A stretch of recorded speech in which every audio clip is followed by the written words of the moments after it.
can start now. So, good evening, everyone. Thank you so much for everyone here. Thank you so much for Iain too. My name is Gabriela Knobelock. I'm coordinator of Sustainability Committee of AAPG Latin America and Caribbean region. And in this afternoon, we will have the lecture Repurposing Geoscience for Sustainable Human Progress, present by Iain Stewart. First of all, I want to thank everyone and Iain for coming here, for accepting our invitation and sharing with us his views of the subject and his experience. And this is a huge honor for us on Sustainability Committee and AAPG Latin America and Caribbean region to end our year with this incredible talk. Before we start, I give the floor to Erika. I would like to invite you to the coming up events in the region. First, we invite everyone to participate in the ICE AAPG International Conference and Exhibition from April 19 to 22. In 2022, Cartagena will roast the ICE, the Technical Program Committee, 6 proposals for 80 programs teams covering traditional geoscience topics, as well as emerging fields of SEG, energy, diversification, geodata, science, and artificial intelligence, and sustainable development. To learn more at the website ice.aapg.org. I would also like to invite you to participate in the Q&A section that will take place today about IBA. So now I will turn the floor for Erika. Erika is the sub-coordinator of Sustainability Committee at the northern region of the Latin America. So thank you so much, Erika and Iain. So hello, everyone. Thank you so much for being here. And thanks, Gabi, for the introduction. And moreover, thank you so much, Iain Stewart, for being with us today. As Gabriela said before, we are so honored to have you here with us. So today we will have the honor of hearing Iain giving the talk titled Repurposing Geoscience for Sustainable Human Progress. Iain Stewart is the Al-Hassan Talat Research Chair in the Sustainability and the Royal Scientific Society in Jordan. He's a visiting professor in environmental studies on Ashoka University in India and professor of geoscience communication at the University of Plymouth. He's also the founding director of the University of Plymouth Sustainable Air Institute, and Iain runs the standard research interests are in natural hazards, sustainable geoscience, and air science communication. His communication work has been built over 15 years in partnership with BBC Television, presenting geoscience programs. And what that is notable is the air, the power of the planet, air, the climate wars, and how air made us. How to grow a planet, the rise of continents and planet oil, and recently was academic advisor on the BBC acclaimed landmark series, 7 Worlds, 1 Planet. He's also awarded an MBE for his services for geography and geology education. He's president of the Royal Scottish Geographical Society and holds a UNESCO shares in geoscience and society. And he leads the UNESCO International Geoscience Programs project on geology and sustainable development. So we are very excited to hear what Iain Stewart has to say to us. And without further notice, I will lay the floor to him. Thank you very much, Erika. Thank you, Erika and Gabriela, for the invite to come along and was a few years ago at AAPG that I gate crashed.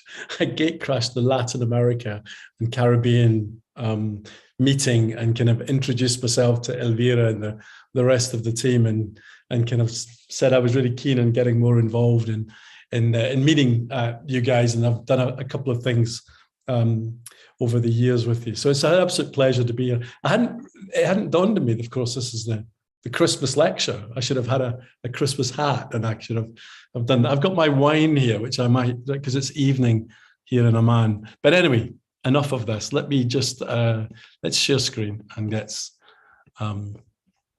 get going, really. So hopefully, Erika, you can tell me if you can see that all right. Is that up? Yes, I can see your screen. Thank you. So I'm going to talk about sustainability. Now, a few years ago, maybe even 3-4 years ago, you would be hard put to hear the word sustainability at an AAPG or an EAG or any of the industry conferences. And now it's completely transformed, and now we'll at least see major sessions and sometimes whole conferences around sustainability. But I'm very conscious that people use it in different ways. And they use it at different scales as well. So sustainability, if you talk to people in the street, can be anything from turning your lights off or recycling plastic bags to whole kind of planetary scale things. I guess where we get it mostly within the energy industry, oil and gas industry, is around the sustainable footprint of oil and gas recovery, and also the broader element around the circular economy and the energy transition, and those issues are becoming increasingly important for the industry to address, and things like carbon capture storage seen as an industry solution to some of the problems we have. But actually, I'd like to kind of step back even further, really, and really address us, those in the audience, as earth scientists. We study that ball that's hanging there in space, the Earth, the planet. That's fundamentally what we're trained in. And my main point that I'm going to say is that I think that the earth science skill set, the earth science thinking, is really important for the overall conceptualization and solution-led approach to the issues around unsustainability and the current unsustainable living. So I'd like to sort of address it in a bigger scale, if you like, than what we would normally do. But first of all, I'd like to just draw attention to the fact that, well, ever since people have kind of looked at the world, they've been worried about the relationship between humanity and nature. This is a long quote, don't dare try and read it, but it's from Tertullian in the 2nd century AD. And it's a list of all of the terrible things that's happening. And then just towards the end, the last sentence says, our numbers are burdensome to the world, which can hardly supply us from its natural elements. Our wants grow more and more keen, and our complaints more bitter in all mouths, whilst nature fails in affording us her usual sustenance. In other words, that human society has outgrown the natural world to maintain it. And of course, that was written nearly 2,000 years ago. But I think skipping forward, really, I want to take us up to the 18th century. And this quote comes from James Hutton, from his second paragraph of his Theory of the Earth, which most people would regard as the basic text of modern geoscience. And he says, this globe of the Earth is a habitable world, and on its fitness for this purpose, our sense of wisdom in its formation must depend. In other words, the reason that we study how the Earth works is to appreciate it and maintain it as a habitable world. And I think that's got a lot of the elements of sustainability just therein. Hutton is writing in the 18th century, really a century into an environmental crisis, really that started in the 1600s in Britain, when all forests were cut down to supply the navy, to the extent that in the mid 1600s there was a royal commission set up to work out how the navy could survive because there wasn't enough trees. There was a ban on cutting down trees. Even into the 18th century, in Europe. There's this important notion of not cutting down trees, so that 1865, for example, in Bavarian forest law, there's the idea of the sustainable yield. If you cut down a tree, you must put another one in. And that was because, we were losing trees as a fuel source. And so there was an energy crisis. And the energy crisis was forcing people to go to coal. So the start of fossil fuels. But of course, coal and the production of coal also required the burning of wood as well. And so all of that was having this detrimental effect on the environment. And so that context really is of the Industrial Revolution that happened in Europe, really from the late 1700s, the last quarter of the 18th century into the 19th century. I love this quote. It's from Thomas Carlyle from his book, Sign of the Times, A Mechanical Age. We remove mountains, make seas or smooth highway. Nothing can resist us. We war with rude nature, and by our resistless engines come off always victorious and loaded with spoils. This is the industrialization of the economy and of nature. Nature is a resource to be fed into this mechanical machine that is driving the human endeavor. So all of that is kind of the deep roots, I would say, of sustainability. But really, to get at what we're talking about today, I think we need to jump forward to the latter part of the 20th century. This is the famous photograph taken by Bill Anders from Apollo 8, looking back from the moon at the Earth, isolated, hanging space, this lonely object, and this sense of fragility and vulnerability that it has, that actually had a really important effect on people, that the way we looked at our planet from afar. And then jump ahead just 2 years, really. April was 22nd, 1970. It's the first Earth Day. It was called by students. It was a time of great protest movements within the US American university world, really. And a lot of them, the Vietnam War, etc. But in this instance, it was suddenly about environmental effects. We'd had Rachel Carson's book looking at pesticides and environmental pollutants in the atmosphere and in the environment. And so this was called by universities across the country. This is New York on the right-hand side.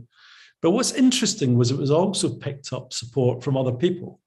And in particular, Walter Cronkite, who was seen as, he was called the most trusted man in America, devoted the entire show of his evening show to Earth Day. And he says, the fouled skies, the filthy waters, the littered earth, the unanimous voice of the scientists warning that halfway measures and business as usual cannot possibly pull us back from the edge of the precipice. Well, apart from the fact that that seems very similar to the language we're hearing today, what's interesting here is of a groundswell of youth taking to the streets, worried about this issue. And this elder media statesman, Walter Cronkite, has got a lot of connections with today. I was at COP26 just a few weeks ago, and there was a lot of stuff on the streets with the schools movement, etc., pushing forward this kind of popular movement really on this, but taken up by media luminaries like David Attenborough, talking about the importance of this longer term perspective. So it might be seen a bit depressing, really, that this was 50 years ago, and more or less the exact same tone of the debate is there as was a few weeks ago, or a month or so ago in Glasgow. If we go 1968, the Club of Rome asked Donella Meadows and Dennis Meadows and a group to put together, use the first computers really to start modeling the resource base, what the resources would look like. So they started simulating some basic supply and demand issues, looking at population trends, and they produced a report in 1972, The Limits to Growth, which immediately was hugely contentious because they argued that what would happen is, there's no dates on here, but roughly around about 2020, what would happen is population would level out and start to decline. And that would be because of the increasing levels of pollution, and most importantly, the lack of the diminishing resources and the effects that it has on food production. Immediately, this was criticized by lots of resource specialists and economists. But actually, the more recent studies, just in the last kind of decade or so, that's gone back and looked at what the predictions from the model has been and looked at realities, they were pretty much spot on for most of the fundamental aspects. And so the baseline elements really are pretty clear, that there is a relationship between the environment and the ability of humanity really to continue with its industrial endeavor. And I'm going to come back to that repeatedly. I think we have to jump ahead. That was 1972. I think we have to jump ahead about a decade or so, decade and a half really, to get to the first time where sustainability really starts to mean something on a global political stage. And that's with the so-called Brundtland report, Commission report, Our Common Future in 1987, presided over by the Norwegian, former Norwegian Prime Minister. And that gives us really what most people would have as the default definition of sustainable development, which is development that meets the needs of the present without compromising the ability of future generations to meet their own needs. And that tends to be summarized down into these three elements: long-term, well-being for all. And so that really sets us on a course really for the way that sustainable development starts to evolve. Now, the way it's framed is quite interesting. On the left-hand side here, you can see three very common but slightly different views on what sustainable development is. They all have the same idea, that there's three elements to it: a social element, society, social systems, the environment, and the economic system, the economy. And that it's the overlap. Well, in the left-hand side one, it's this idea of these interlocking circles, and the area in the middle being the area of sustainability, what the sustainability business guru John Elkington called the triple bottom line. In other words, that you need your social, your environment, your economic to be all working together. And if you have that, you are sustainable. Then if you look at the one that looks like the temple with the pillars, again, you have sustainability resting on these three pillars: social, environmental, and economic. And the implication in both of those is that they're all equal, really. That not one, is more important than the other. And this has led to a notion called weak sustainability, which kind of says, well, actually, they should all balance out, but they don't have to balance out exactly. In other words, you can if you've got an economy that's going really well, that's bigger, then actually you can have it having a detrimental effect on the environment, because overall the three integrate and blend together, and you have the same kind of issue. What you'll see in the top right of the left-hand diagram is you'll see a slightly different visualization of it, really, which is where the economy sits within society, which sits within the environment. So suggesting a more of a hierarchical area where the environment seems to have the broader and more fundamental role, and the economy the more specialized role. And that is developed a little bit more in Jonathan Porritt with Forum for the Futures one, where he brings in other so-called capitals. Paul Elkins, the economist, developed this idea of capitals. So natural capital is essentially the environment. And you see there that the idea is that there's then within that sits social capital and human capital. And then sitting within that is manufactured capital, the stuff we make and consume, and financial capital, shares, money, wealth, etc., that we do there. So a different way of looking at this was provided by the economist Herman Daly. He was the chief economist at the World Bank before moving to, when he retired, to University of Maryland. And what he was interested in was the flows that go through society, how one thing leads to another, which leads to another. And he came up with this triangle, which was modified then by Donella Meadows, that we heard from the Club of Rome. So his version was in 73, Meadows' version that you see here is in 1998. And you can see here what he has is a triangle that starts, the base of it is natural capital. Solar energy, biosphere, earth materials, the biochemical cycles, the things that you can't kind of do without, the fundamental elements of building blocks on which we exist, really. And he referred to them as the ultimate means.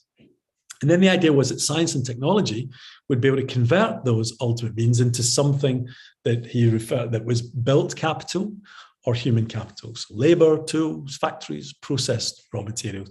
And he referred to those as the intermediate means. These are the things that we use in the economy as a basic building blocks. But then the political and economic system then would then convert that into human capital and social capital, health, wealth, leisure, mobility, you see it there, communication, stuff, the stuff we buy. And he referred to those as intermediate ends because he argued there's a layer above that. And that layer was a layer that was more or less a philosophical perspective, so informed by theology and ethics, that the ultimate end of humanity is well-being. And he didn't define it in specific details. Other people have done this, but elements like happiness, harmony, identity, you can see some of them there. So these were the key things, that we have these ultimate means which create these intermediate means and intermediate ends. And then the final thing, well-being, is the ultimate mission, really, for the meta purpose, if you like, for humanity. So I said Herman Daly was a very influential economist, but he wasn't the one that really carried the day. The person that carried the day was Milton Friedman and the economists at the Chicago School. And they really kind of captured, reframed Adam Smith's from the 1800, Adam Smith working in Edinburgh alongside James Hutton, the two of them friends, the two of them meeting up regularly. Adam Smith comes out with his idea of the free hand of the market, that the market will take care of itself. And Milton Friedman picks up in this and writes a number of really influential papers, articles talking about the importance of the market, and particularly in disconnecting it from politics. So, he's arguing here in this quote, if you have the economy and political power in the same hands, it's a recipe for tyranny. You need to separate them out, and the economy gets led by the market. And so what that really conveys is the notion that business organizations are the engine room for well-being, that the economy is a well-being machine, and that businesses are the things that drive that machine. Because the assumption is that the economy is the way that you optimize well-being. You accumulate wealth, of course you accumulate wealth, but that wealth can't stay in the hands of individuals. That's why you have companies with shareholders that get spread out, and eventually that wealth will trickle down and everyone will improve, as long as politics, and particularly what Milton Friedman referred to, socialism, so political engineering, kind of stayed out of it. And, I think most people would argue that, of course, if you look at the latter part of the 20th century, there's a lot of evidence that there was indeed some kind of trickle-down effect from economic growth. So Steve Pinker's book, Enlightenment Now, or Hans Rosling's work on Factfulness make the point that, economic growth has produced a lot of important things. So I just picked one graph there. It's life expectancy. You can see it kind of flatlining, really, and then heading somewhere around about 1940, 1950, and in all areas rising up. And Hans Rosling, the image in the right-hand side, demonstrates, if you go on YouTube, you'll see his thing showing how, if you run the simulation of the 20th century, you see all countries moving up the development ladder, some more than others, but everyone is going. So this is the idea that trickle-down economics, this notion of a rising tide lifting everyone. So when we get to 2000, we have the Millennium Development Goals. There was 8 of these, and you can see them there about hunger, education, empowerment, child mortality, maternal health. A lot of them related to health. And underpinning them was the assumption that economic growth was the thing that would deliver those Millennium Goals. Number 7 was the only one that actually had something to do with the environment, which was about environmental protection, making sure that we protect it while doing that. But the motivating driving force was, as I say, that assumption of that economic and material growth was the way that we would get to this area. And that date held until 2015. So, but around about 2008, is where it starts getting interesting, I think, from a geoscience perspective. So around about 2000 is where it's not where we see the transition between the Holocene and the Anthropocene, as is shown here, but it's where we actually recognize that there has been that transition. What I mean by that is that period of the latter part of the 20th century is probably the most powerful time to have been alive. It's a time when we moved out of the rhythms of the climate system dictating the conditions for life and that allowed civilization and humanity to flourish, to the point where humanity itself starts to take control and drive its own destiny through as a result of its own endeavor. And 2002, Paul Crutzen publishes this paper in Nature, The Geology of Mankind, which is, it's not the first time the Anthropocene gets mentioned, but it's the first classic where he actually sets it out in clear case, arguing that we have passed a point, and there's various times when people could do it, about where that point is, where now so humans are now a geological force that outweighs climate and other things. He argues in it that the change actually happened in 1780s with James Watt in Scotland. Again, another friend of James Hutton, working together. But James Watt basically improving the steam engine and allowing industrialization to go rampant. Other people more recently would have that transition as being in the 1950s or the 1960s, where we really see the impact on humanity, on all natural systems. But whatever it is, by 2000, it was clearly that we were in now the human age, the geological age.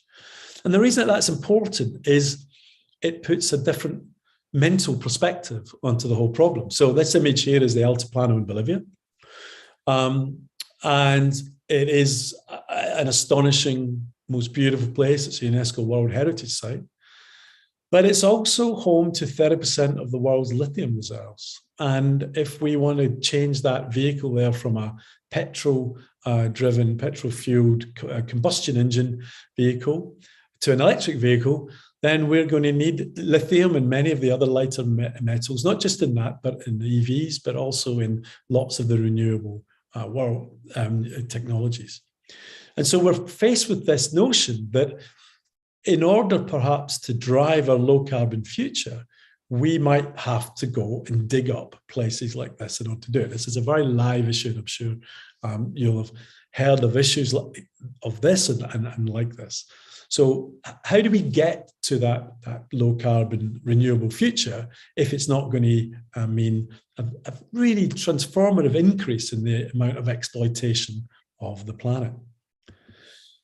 So 2004, a couple of years after really Crutzen's one, we really start to see the Anthropocene kind of depicted in different ways. This is these different indices of the human Earth system, basically. On the left-hand side, the red ones are the human economic indicators, and they all show, you can see 1950 highlighted there.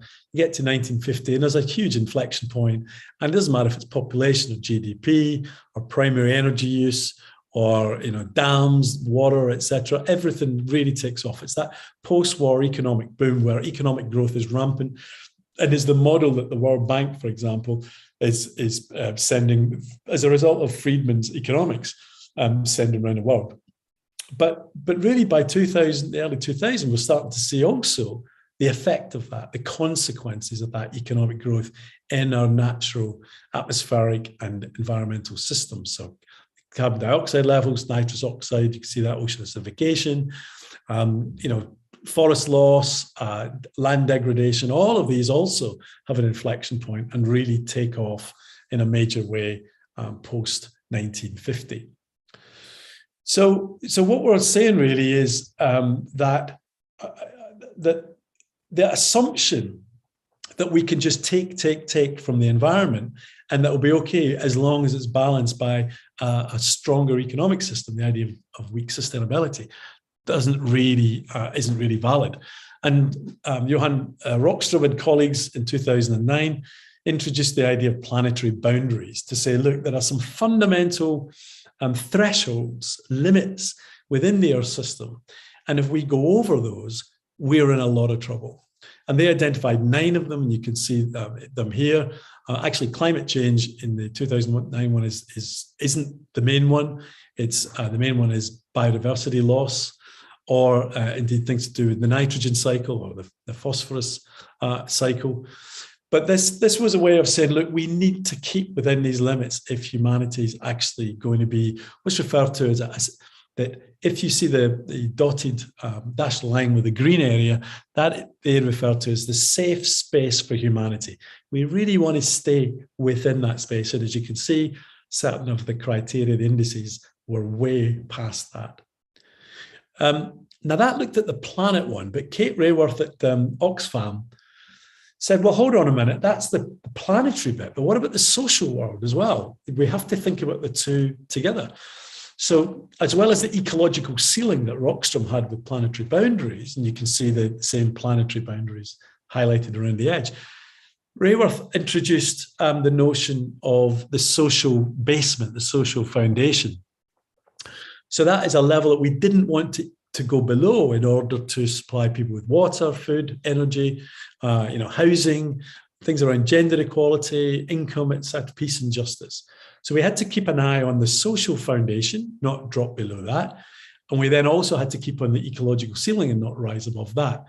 And that donut, and it's been referred to as the donut economics, provides the safe, i.e. the safe space, that's Rockstrom, and the just space, that's Oxfam, for humanity. And that's really been picked up in a lot of places now. It's very famous.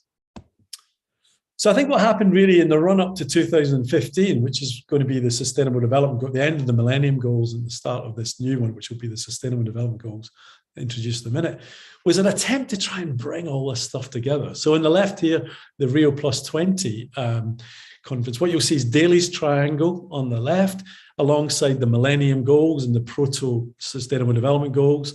So at the bottom of that listing, 8, 9, and 10 are things that relate to ultimate means. Then there's ones in the middle to do with the economy. And towards the top, you start to get into some of the more human, people-centered approaches. And particular paper in Nature in 2013 by David Griggs et al. Was arguing for this notion that, yes, we've got these Millennium Development Goals, but we also need to think about the planetary boundaries. So the red box is the Millennium Goals, the grey box in the middle is the planetary boundaries. And somehow both of those need to combine to feed into these Sustainable Development Goals that we're starting to get thought about. And notice the diagram, the almost like an Earth structure diagram, harping back to the way that these 3 dimensions are considered, with the economy sitting within society, sitting within what they refer to as Earth's life support system. And the new definition that they gave for sustainable development in the Anthropocene, development that meets the needs of the present while safeguarding Earth's life support system on which the welfare of current and future generations depend. So notice they're framed in a much more geoscience way. So come to 2015, and this is what we get. We get the Sustainable Development Goals, 17 broad goals, something like 137 targets sitting underneath those. Very, very explicit, very clear, but kind of a bucket list of wishes, really, across a number of different areas. This is a very enticing branding of them, and it's been well used. But there are a number of issues, and I don't know if you're like me, but often when I'm thinking of things, I'm thinking, oh, which one's that in? Is that in this one or in that one? It's not especially clear, and I'll come back to that. But anyway, just to say a little bit more, here's along the top, the 17 goals. Down the bottom is the various targets. And they've been color-coded as to whether they're environmental, social, or economic. So one of the fundamental purposes of these was to say you can't separate out social, environmental, and economic. Each one of the goals that we have are a mixture of both. But you can just see, if you look at green, which is environmental, that certain ones number 13, 14, 15, so that's climate one, life on land, life in the oceans, are very much more dominated by environmental, and some are dominated much more by social or by economic. But it's a big kind of mashup, really, of a whole set of different aspirations. So, some problems with the SDGs. First, the criticism that's been made is by presenting in that blocky approach, what you lost was a sense of direction and narrative about how you maneuvered and navigated through them to get to the ultimate goals. You had 17 what appeared to be this equally important goals. The assumption was that number one was more important, but it's never said. But essentially, the criticism here really is that the overarching goal that combines all these needs to be more compelling. To be effective in communicating the SDGs, it's necessary to have a compelling narrative to describe how the world would look like when the SDGs are fully achieved. So what we get is a kind of checklist of things to do, but nothing motivating, nothing inspiring to take it. So what people have started to do then is to create narratives. This is one that the Stockholm Resilience Centre, Johan Rockström and colleagues looked at with food was the connection. So all of these show food, and you can see there that you can see it kind of almost falling into a kind of Daly's triangle type thing, but the biosphere is down below, society, the economy, etc. So people started to reimagine the SDGs in slightly different ways because they weren't very easy to deal with in that narrative sense. So that was one thing. And another aspect that is important, I think, in the context is that in the last 5 years in particular, there's been emergence of something referred to as the well-being economy. And that is a movement, a global movement that's starting around that we need to get away, because of the problems that economic growth has, our single focus on economic growth has had these detrimental side effects with climate change, with biodiversity loss, etc.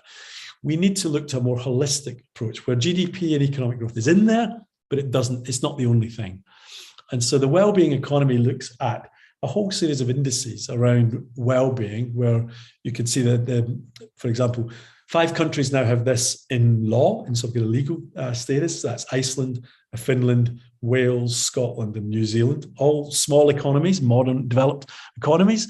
But for example, in Scotland, that's the diagram on the right, looks at the natural, the human, the economic, and the social. They all have to be blended, and inclusion, growth, and sustainability equally demonstrate that an economy or a country is successful. And that is starting to play out, and more people are starting to use that notion of the well-being economy to start thinking about what the target should be, and as well. And I think it's only been increased by things like social movements like Black Lives Matter that's brought up social equity, environmental justice, etc., which is rising up the political agenda. So that's the well-being economy is not really factored into the SDGs. The SDGs still kind of assumes, more or less, that that economic growth is the way forward. In fact, actually, to go back to it, number 8 is decent work in economic growth. So there's still a view that it's quite a traditional approach that assumes economic growth will still deliver well-being, and that the economy is still the well-being engine. But there's other ways to do this, and some people are starting to, as I say, go back to Daly and Daly's triangle, starting to think of this hierarchical aspect, because, is it a case that some of the SDGs are more important than others? That's kind of heretical to ask. They've all got equal importance, and the targets are all 137 targets are equally as important. But this notion of Herman Daly of suggesting that one thing impacts another, which impacts another. And so this is a kind of more modern, up-to-date version of Daly's triangle, which says, look, we think of sustainability in different ways. So, for example, there's the ultimate means down the bottom, natural capital in the biosphere. So those people who talk a lot about preserving natural capital in the biosphere, not cutting down the rainforest, or preserving fish stocks in the ocean, are really talking about resource sustainability. It's one dimension of sustainability. But then there's a whole set of discussions that happen within the intermediate area, intermediate ends and means, which is essentially the economics, the political economy system. And that's where we hear the discussion around the circular economy, around the energy transition. It only tangentially really goes into the ultimate means. And neither of those actually make it up into this notion of well-being and long-term well-being for all. And that area is taken up by the so-called area of purpose. So a lot of businesses are moving into this idea of being purpose-led businesses, purpose-led organization, setting out a motivating social goal where economic profit is not the only thing they do. They also provide social value, and what they want is customers to buy into them. It could be Ben & Jerry's, it could be Patagonia, it could be Unilever. It says we are a good company, we have purpose, we want well-being for the world. Of course, we make a profit, but we put the profit into good things and do that. And so that's the notion of purpose. So there's these kind of three things, but to my mind, sustainability in the round is all three of those together. It's thinking about the resource sustainability, it's thinking about the circular economy, and it's thinking that it's about this longer term purpose. Another critical bit that I really just want to draw the talk to an end with is this business that on the cusp of the SDGs, there was all this talk about planetary boundaries. Well, where were they? Where did they end up? Well, they're kind of in there, but they're not. I mean, so you could go through this diagram or table which shows the different planetary boundaries and the actual specific SDG targets. And sometimes they're very specific, and if we delivered that target, it would probably keep the planetary boundary in check. But sometimes they're very vague and very woolly. But almost more important than that is they have the same importance as any of the other. There's 1, 2, 3, 4, 5, 6, 7, 8, 9, 10, 11, 12, 13 of those. Those 13 have the very same importance as the other 124. And from an earth science point of view, that seems an odd way to do it. And particularly now, this is from 2013, so before the Tim Lenton and colleagues, Tim Lenton at Exeter and other colleagues with Rockstrom and the like, started to think about tipping points. And this particular paper was published in this diagram was from 2019.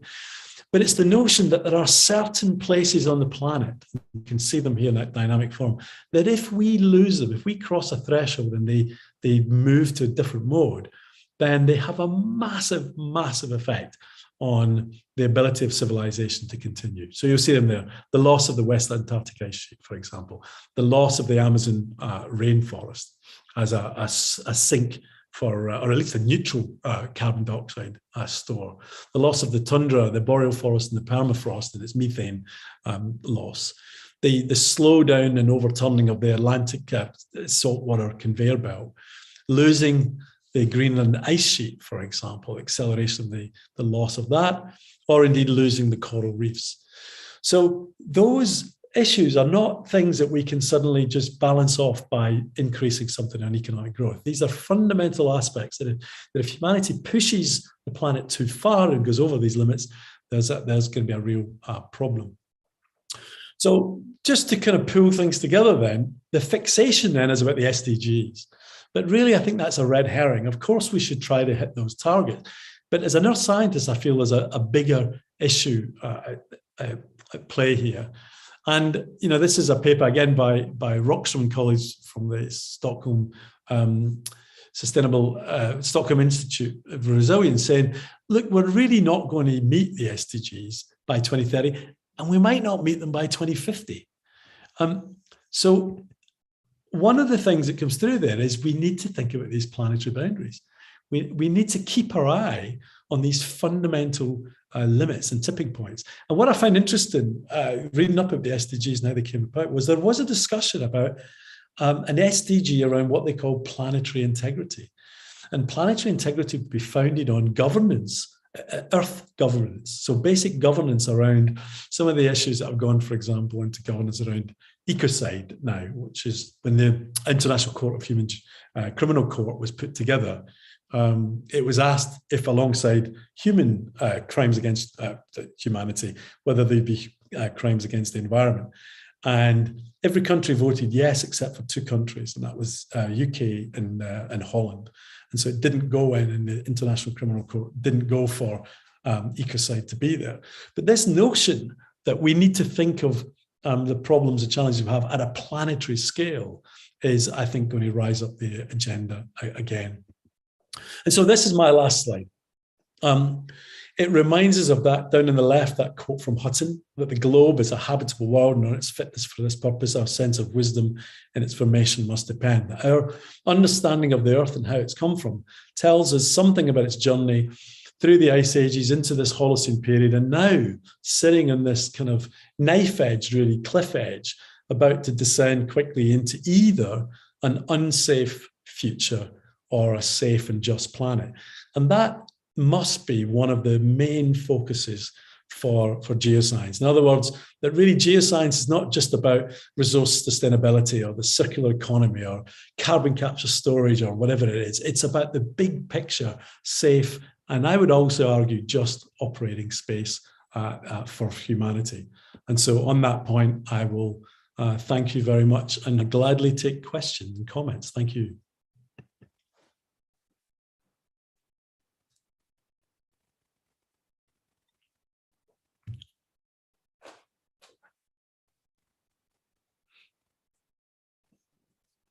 Thank you very much, and it for sure was very, very exciting to hear you talk about all these problematics and also interested statements that you did.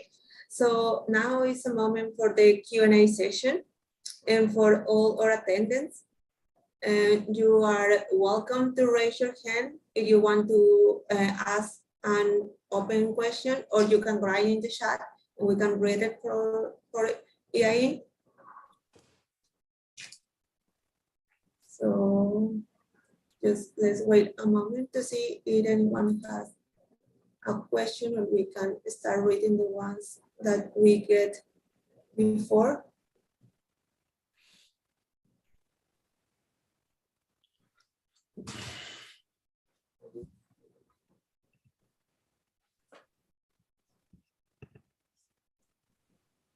Okay, so while the people decide to or think about the question, I will start with the ones that were prepared before.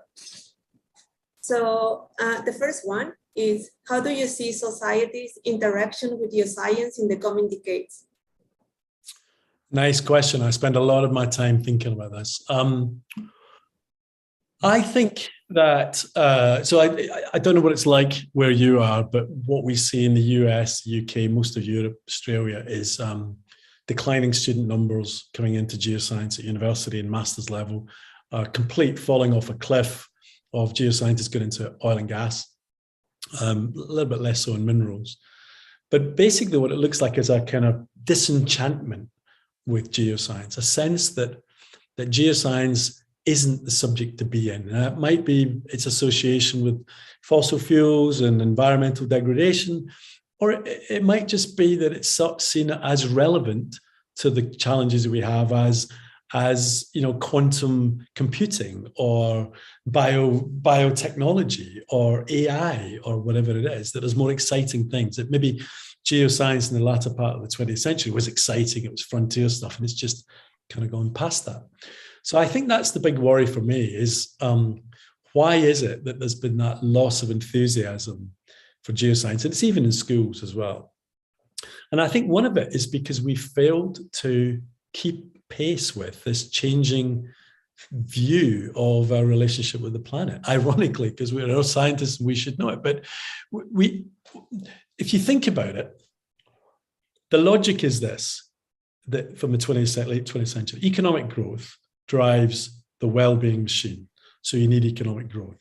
So geoscience fed economic growth. It went out and it found the stuff for energy and minerals that kept everything going. So we did our job. But what we're starting to find now is that model is at least simplistic, if not flawed, and there was a whole bunch of other stuff happening that we didn't really know. So I think we've been slow as a community to really, especially geology and our science, to really think about sustainability in its broadest sense, not just light bulbs and the stuff, but actually the fundamental planetary sustainability. And I think that if we could recapture that, I think it would reconnect to people, and we would be able to demonstrate that that most of the biggest, most critical questions or challenges in the next 50 years are to do with the Earth. And we are Earth scientists. We study that problem. So we have to be in there. And I think that would, to my mind, re-galvanize, recatalyze interest within the geosciences. But to do that, we have to fundamentally change the way we teach what we do. That the stuff that we taught 5 years ago, we have to really question, is it fit for purpose? Does it really do what we need it to do now? And I don't see that happening very fast. So I think those universities, those departments that do that, capture that quickly, will be okay. But I think a lot of them might fall by the wayside if they can't. They'll become dinosaurs. Okay, thank you very much for sharing. It's a lot to think about it. So our next question is, how do you notice the change in the view of people who followed your work on sustainability and the appreciation of issues about the air? Say that again, sorry. Okay. Sure. How do you notice the change in the people point of view and the ones who followed your work on sustainability and appreciation of about air? Yeah, I think that what's happening is, so through my documentary work, there has been an evolution. It wasn't planned. It kind of reflected the way things went. So if you go back to the early work, it's me running around like a crazy loon talking about how amazing the planet is and showing, volcanoes, everything's crazy and all the rest of it. And the planet's just amazing. It's this fantastic thing. And then there's a kind of, by the end, so say 2014, 15, 16, my work is around energy. And it's around a much more focus on fracking and the issues and how climate change relates to energy. And it's a lot more topical. And that was a deliberate attempt by me to make geoscience much more relevant to the social issues. So I think that, for example, the Planet Oil series that I did, which is a 3-parter, which came off the back of the 50th anniversary of the North Sea, but it was really a global story. Actually was pretty well received by both the environmental and climate change community and the industry. And I think it was because it said two things, that actually, oil and gas and our fossil fuel addiction was causing climate change and affecting the environment. So one side like that. But the other one said, hey, folks, we need hydrocarbons. They're absolutely amazing materials and, they drive and underpin our whole life. That was a big message for the energy industry. So I think that by bringing it away from not just simply trying to talk about how amazing the planet is, by saying what is the relevance of that to ordinary people in their everyday lives, that's what it's kept its bite, really, its edge. So I think that it's mirrored the way that geoscience is struggling. It's like a juggernaut or, a super tanker trying to change its direction, travel. And it is going to be a slow and ponderous process. But I think that the television programs were at least trying to nudge it in that direction. Okay, thank you very much. We have another 3 questions in the chat. The first one is from Flower. And he said, first, thanks for this interesting lecture. And what are your thoughts related with curriculum evolution of geology programs, taking in mind the challenges you shared with us? Yeah, so this is a big thing for me. So we need to change the curriculum. We need to change the curriculum. The curriculum has more or less stayed the same since James Hutton. It's basic crystallography and mineralogy and structure and sediments. And there is this feeling amongst geologists that I was trained in that, so I have to pass this knowledge on to the next generation and do that. I think we need to strip it back and say, what do we need to solve the problems of today? And it might well be we need some mineralogy and some sedimentology and some structure, etc. But I think we must break away from this idea that there's a certain recipe for a geologist and they have to have it. And I think that what I see is curriculum changes are trying to do it slightly. So, for example, the classic is in the UK, no one calls themselves petroleum geology modules anymore. So if there's a petroleum geology course, it doesn't exist. It's now classed as geoenergy. But it's still petroleum geology. It's still the basic thing. There's a couple of lectures in there about carbon capture storage, maybe something on geothermal, but it's essentially the same.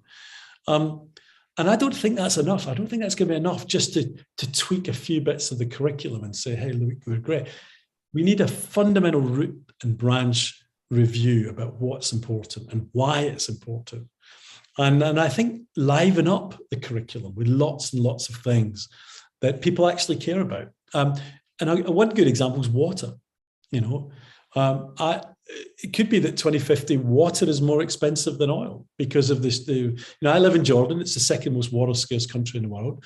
If you talk to people in the street, they don't know where the water comes from. 60% of it comes from a groundwater aquifer that it shares with Saudi Arabia. And both sides are extracting it to develop agriculture.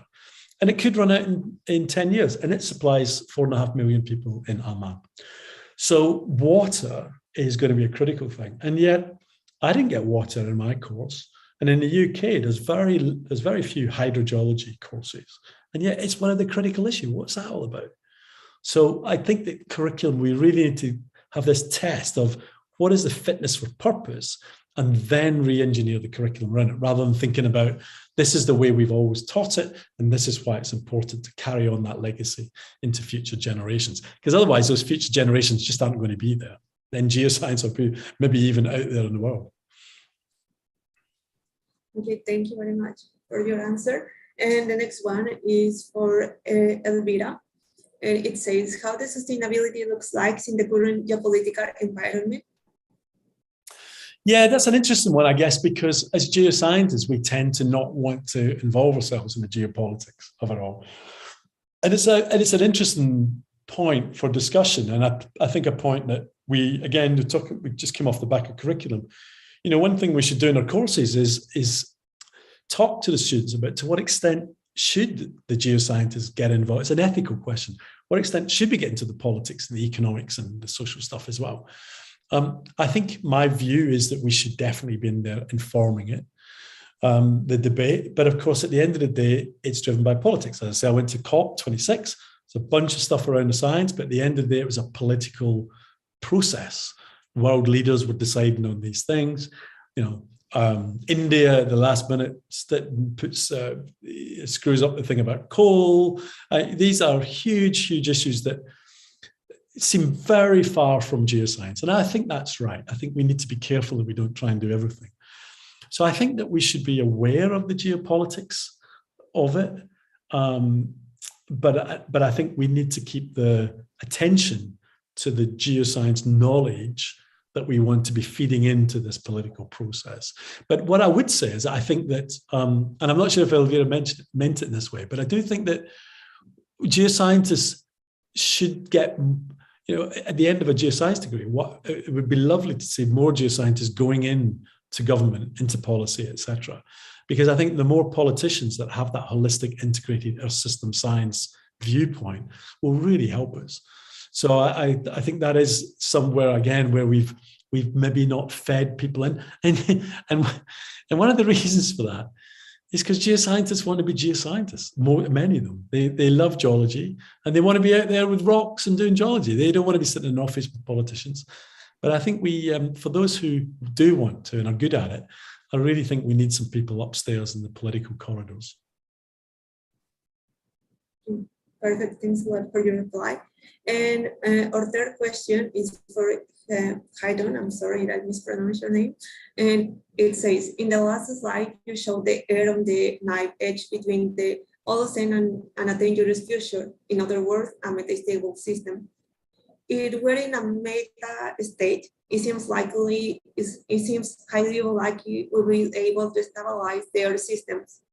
Given that, are you optimistic or pessimistic about the future? Thanks, Hayden, for that. That's a terrible question to ask me. Am I optimistic or pessimistic?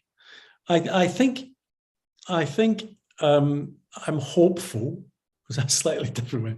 Optimism, I always think, means that you go, oh yeah, that's going to be great, even if all the evidence is against you. Hope is a kind of feeling that it's probably not going to happen, but there's a chance. There's just a little chance. I think that of course we can do it. I mean, the problem is the time. We've got about 95 months to basically get the world's carbon emissions going down without us driving into dangerous climate change. So how do you do anything in 95 months? That's about the length of time that someone goes through a university degree.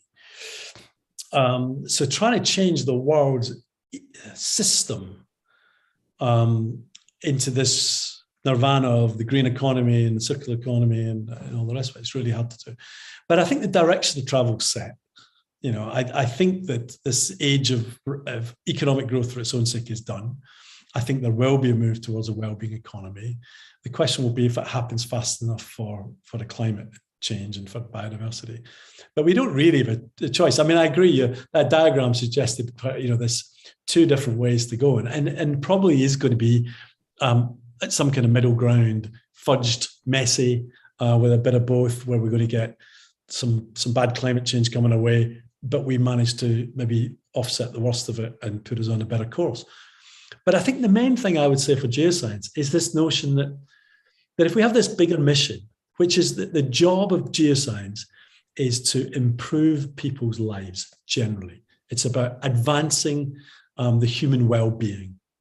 And that, of course, means partly economic, giving them economic sort of maybe not wealth, but the economic ability to do it. But it is more than that. I mean, everyone on our call here, you all earn money. You probably earn very good money.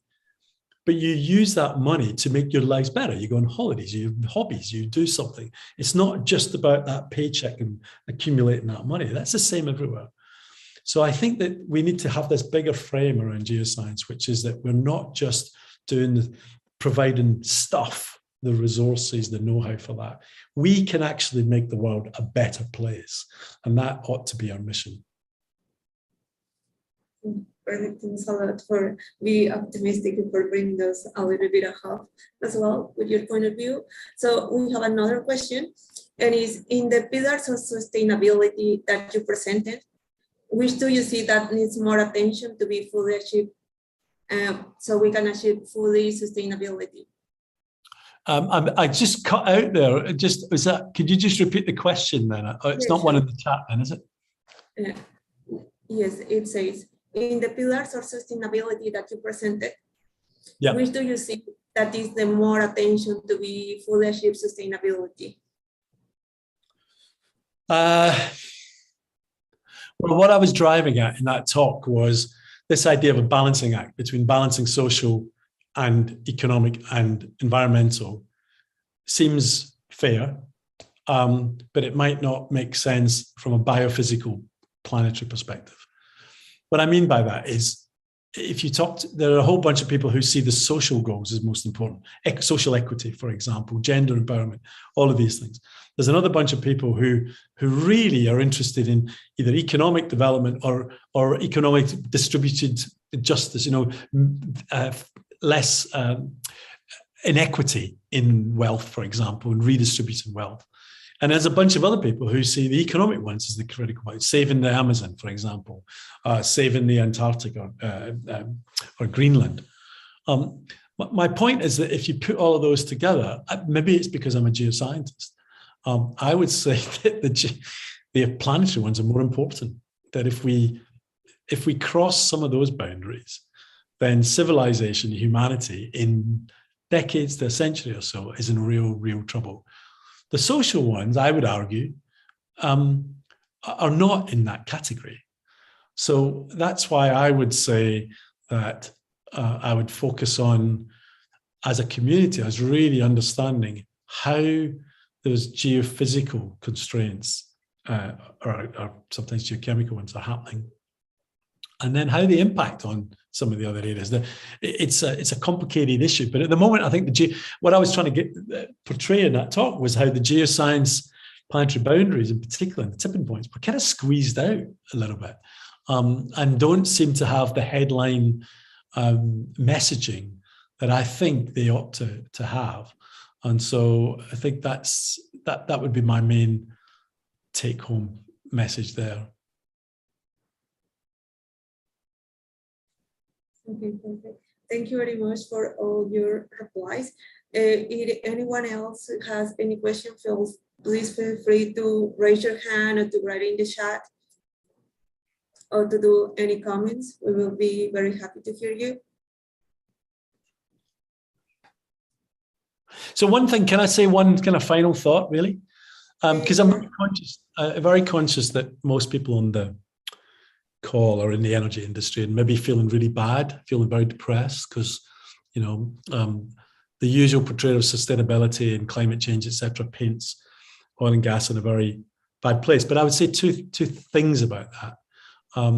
One of them is there is an energy transition and there will be this is probably the most exciting time to be in energy because it's really hard to predict what will happen in 20, 30 years. I just wouldn't be too wedded to fossil fuels for its own sake. I mean, the actual public is pretty agnostic about energy. In other words, it just wants energy. It doesn't have a particular type of energy.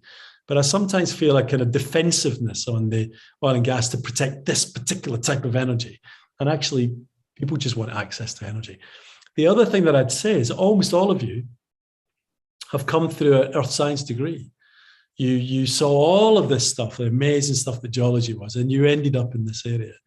But it's very easy to kind of connect back to that big picture of why you fell in love with geoscience and earth science and to care about this bigger picture stuff as well. So just because you're in the energy industry doesn't mean to say that you can't deal with these wider ethical, moral issues about how we deal with the planet. And I would argue that a really important place to be if you care about planetary integrity is in the energy industry, because that will be one of the critical tipping point sectors coming up. Thank you. Yeah, I think that we don't have any other questions or comment. Okay. Let me see. I think that I've exhausted you all. Yes. We have another one. Or you're all depressed. Maybe you're all depressed. Maybe you're sitting there crying into your cups of coffee. Yeah, so we just received another question from Luis Felipe. And it says, do you think that governments and the economic are giving... Oh, there's a question. I just noticed a Q&A question from Luis Felipe Fajardo. Did we answer that one? Yes, let me read it to you. No, it's a new one. Yeah. Do you think that the governments and the economic are giving the necessary importance to sustainability, or is it still seen as an external problem and not one to the main challenge to face as an economy? Yeah, I think this is so for example, I've just moved from the UK to Jordan. In the UK and Europe, there's a Green Deal. So everyone talks about sustainability. Every sector's changing. The finance and banking sector's changing. The industry, manufacturing section's changing. Probably the only one that's not changing is university education. But come to Jordan, it's all about development. Try to talk here about sustainability and people say, forget it, we just need to develop. So there's clearly going to be different narratives. In some countries, and this is quite right, you know, Western Europe is trying to stop things like coal and things like, because it's basically managed to be rich by burning all of its coal and oil, etc. And now it's at a turn around and say, no, you can't have that, you can't do that. So clearly there has to be a system by which governments can think of economic development and sustainability. And the way that that's normally envisaged is that we have to take the lead in Western Europe and North America and the industrialized nations of developing the technologies and the mindsets, etc., to then move that across to the developing countries so that they don't end up getting to the point that we've got to, and you know, making the whole global prognosis really worse. So I think that there has to be different approaches in different places. And some countries will favor economic development because of their social situation and economic situation. You can't blame them for that, for sure. So yeah, I mean, so I think in those places, we need to emphasize what sustainability means for people. And usually people are their environment, and particularly the natural environment, is very important to them, and the loss of that is important. But equally, they want jobs and health and wealth, and you can't deny that. So I think that how it's accommodated is going to be really, really difficult. And only part of that problem, maybe a small part, is going to be geoscience. Okay, thank you. So taking into account the reply that you just gave, so you think that the difference is mainly between developing countries and developed countries in the way they see sustainability? A little bit. I think that's a big part, but I think there's different countries have different, for example, different countries have different energy resources. So, for example, I'm in Jordan. We import 93% of our energy, gas and oil, 93%.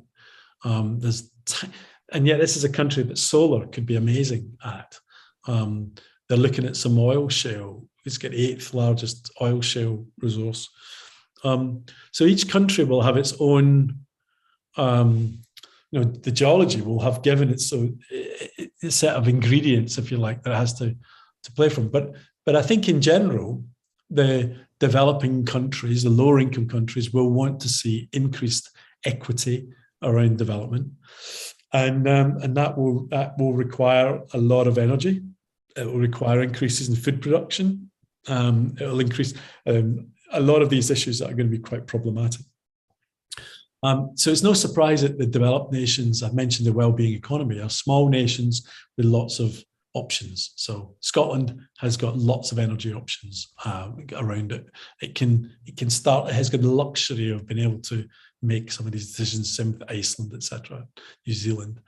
Not all our countries are going to be in that situation. So I think it will play out differently in different ways. Okay, perfect. Thank you very much for your question. So anyone has any comment or question still?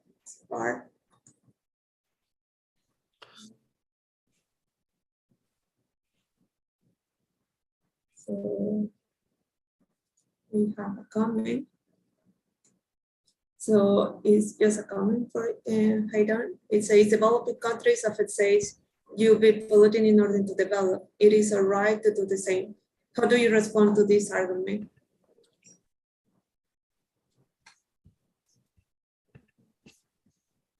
Oh, there's another one in the queue. Hayden, yes. He says, my internet. Can you hear me? He says, developing countries often you polluted in order to develop. It's a right to do the same. How would you respond? I think they're absolutely right. I mean, pollution is a slightly different. I mean, I think so let me just strip back a little bit. If you look at mining 80 years ago, even people at the top level in the mining industry would talk about terrible practice that went on, but it was legal because that was the way that it worked. The environmental limits were a certain way. People worked up to the limits. Those limits wouldn't be acceptable now, and they've been tightened up. And so, particularly the mining and maybe the oil and gas as well, it's basically one of the reasons why people have a bad view of it is because the way they see it is they see things that happened 20, 30, 40 years ago and imagine it's happening now. So I don't think it's necessarily the case that I think that you can develop both oil and gas and mining in other parts of the world with a much better environmental, ecological and climate footprint than you would have done 30, 40 years. So I don't think it automatically means that those countries are going to go down the same path as the developed countries did when they were at it. There was a phrase earlier on in the environment thing about pollute now and clean up later, that you could have these detrimental effects to the environment because if your economy was good, you could clean them up. I don't see that as a mentality that is rife now. So I think we're in a much better place. We've got some really good technologies that we can develop. We've got really good governance structures in the exploitative extractive industries. So I would see those as being able to be translated. There'll be cultural reasons why they might not be perfect, but I don't think it has to be the same now. Okay. Thank you. So it seems that we don't have any other questions Cool. or comments in our chat at this moment. So I would like to thank you on behalf of the whole Sustainability Committee. We are very glad to have you here. For sure, it was very interesting to hear everything that you have to say to us. And also you left some very interesting thoughts in our minds. So thanks again for accepting our invitation. Thanks for being part of the AAPG family in this moment. And thanks for all the people who joined us today.